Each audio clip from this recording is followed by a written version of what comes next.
തൃശൂർ പുന്നയൂർകുളത്ത് വീട് കയറി ആക്രമണം. വയോധികരായ ദമ്പതികൾ ഉൾപ്പെടെ 3 പേർക്ക് പരുക്കേറ്റു. വീടിനകത്ത് അതിക്രമിച്ചു കയറിയത് ചോദ്യം ചെയ്തതിനെ തുടർന്നാണ് തങ്ങളെ മർദ്ദിച്ചതെന്ന് പരുക്കേറ്റ ദമ്പതികൾ പറഞ്ഞു.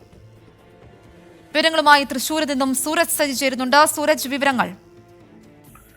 ആൻമരിയ, ഇന്ന് വൈകുന്നേരമാണ് ഇത്തരത്തിൽ ഈ വീട് കയറിയ ഒരു ആക്രമണം ഉണ്ടാകുന്നത്. നേരത്തെയും ഇവർ തമ്മിൽ നേരത്തെയും തർക്കങ്ങൾ ഉണ്ടായിരുന്നു എന്നുള്ളതാണ് പോലീസുമായി സംസാരിക്കുമ്പോൾ നമുക്ക് വ്യക്തമാക്കാൻ കഴിയുന്നത്. പിന്നീട് ഇന്ന് ഈ വീട്ടിലെത്തുകയും അതിനുശേഷം ഈ വീട്ടിലുണ്ടായിരുന്ന മേലേപ്പാട്ട് വീട്ടിൽ 72 വയസ്സുള്ള തോമസ്, അതുപോലെ തന്നെ ഭാര്യ റോസ്ലി എന്നിവരെ ആക്രമിക്കുകയായിരുന്നു. ഈ വിവരം അറിഞ്ഞാണ് മകനായിട്ടുള്ള അങ്ങോട്ടേക്ക് എത്തുന്നത്. ആ സമയത്ത് റിജോയും മർദ്ദിക്കുന്നു. ഈ പ്രതിയും റിജോയും തമ്മിൽ നേരത്തെയും ഇത് സംബന്ധിച്ചുള്ള, അതായത് നേരത്തെയും പല കാരണങ്ങളെ തുടർന്നുള്ള തർക്കങ്ങൾ ഉണ്ടായിരുന്നു.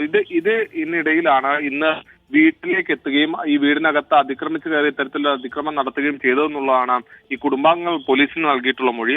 സംഭവവുമായി ബന്ധപ്പെട്ടുകൊണ്ട് പോലീസ് കേസെടുക്കുകയും സംഭവത്തിൽ വിശദമായ അന്വേഷണത്തിലേക്ക് കടക്കുകയും ചെയ്തിട്ടുണ്ട്. തോമസിന്റെ മുഖത്തും അതുപോലെ തന്നെ ഇടത് കണ്ണിനും ഇടത് കൈക്കുമാണ് പരിക്കേറ്റിട്ടുള്ളത്. റോസ്ലിക്ക് തലയിടിച്ച് വീണതിനെ തുടർന്ന് പരിക്കേറ്റതായും പറയുന്നു. എന്തായാലും ഇരുവരും ആശുപത്രിയിലാണ് ചികിത്സയിലുള്ളത്. അതോടൊപ്പം തന്നെ ഈ മകൻ റിജോയുടെയും പരിക്ക്, സാരമായിട്ടുള്ള പരിക്ക് റിജോയ്ക്കും ഏറ്റിട്ടുണ്ട് എന്നുള്ളതാണ് മനസ്സിലാക്കാൻ കഴിയുന്നത്.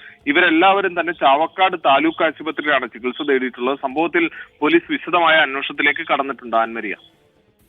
ശരി, തൃശൂർ പുന്നയൂർകുളത്ത് വീട് കയറിയ ആക്രമണം. വയോധികരായ ദമ്പതികൾ ഉൾപ്പെടെ 3 പേർക്ക് പരുക്കേറ്റു. വിവരങ്ങൾ നൽകുകയായിരുന്നു തൃശൂരിൽ നിന്നും സൂരജ് സജി.